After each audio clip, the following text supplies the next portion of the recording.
C'est au Moyen-Âge que le village de Château-Renaud naît, protégé par la forteresse qui surplombe la vallée.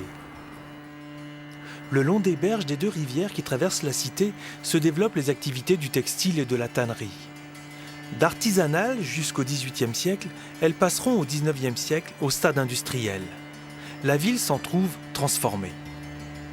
Nous rencontrons Willy Melzarek, chargé du patrimoine, il est notre guide. Au XIXe siècle, à partir de 1830, on a une spécialisation due aussi aux guerres révolutionnaires et aux guerres de l'Empire. On a une spécialisation en cuir à semelle, donc un cuir gros, un cuir épais, fait à partir de vaches, de bœufs. Donc un changement. Et donc ce type de cuir à semelle, ça va être le produit phare qui va être travaillé jusque dans les années 1950-1960, ici dans ce qui va être dénommé la Cité du cuir. La brique prend le pas sur la pierre et la chaux.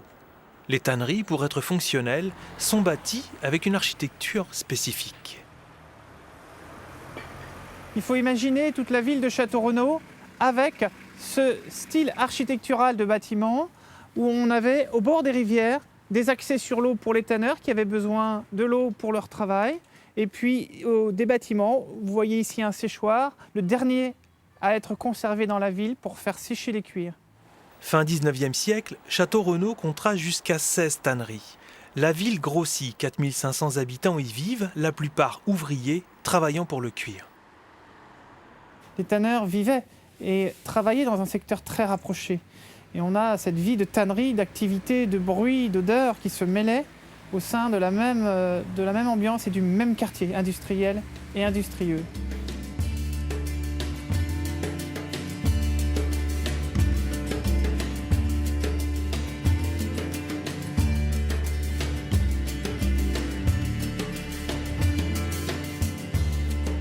Au XIXe siècle, la main-d'œuvre qualifiée est très recherchée.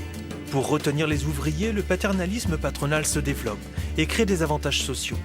Une des premières sociétés de secours mutuel en France sera créée ici en 1824. La ville vivait de la tannerie, c'était une mono-industrie. On avait cette cohabitation aussi bien pendant le travail qu'en dehors du travail, où des jardins ouvriers et des cabarets, les cafés, sous-entendu, faisaient partie de cet environnement immédiat, ainsi que les commerces coopératifs, ouvriers, solidaires. Les patrons tanneurs vivaient sur les lieux. Certains vivaient ailleurs, certains à Tours, vivaient à Tours et avaient leur usine à Château-Renaud. D'autres avaient leur maison à Château-Renaud et leur usine à proximité. On avait cette cohabitation, cette mixité entre les patrons, les tanneurs. Au XXe siècle, l'industrie de la semelle cuir s'effondre. Dans les années 30-50, le caoutchouc, le plastique, les simili-cuirs envahissent le marché. Puis dans les années 70, c'est l'importation à bas prix du cuir d'Amérique du Sud. Dans cette période, 15 usines ferment, puis disparaissent détruites par le feu. En 1985, la dernière tannerie cesse son activité. La ville, alors, décide de réhabiliter ce patrimoine industriel.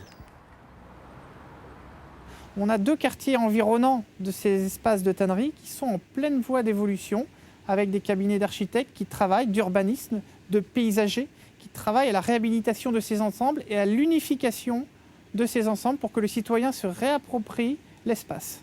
Ces anciennes usines, elles sont parfois détruites, elles sont parfois réhabilitées.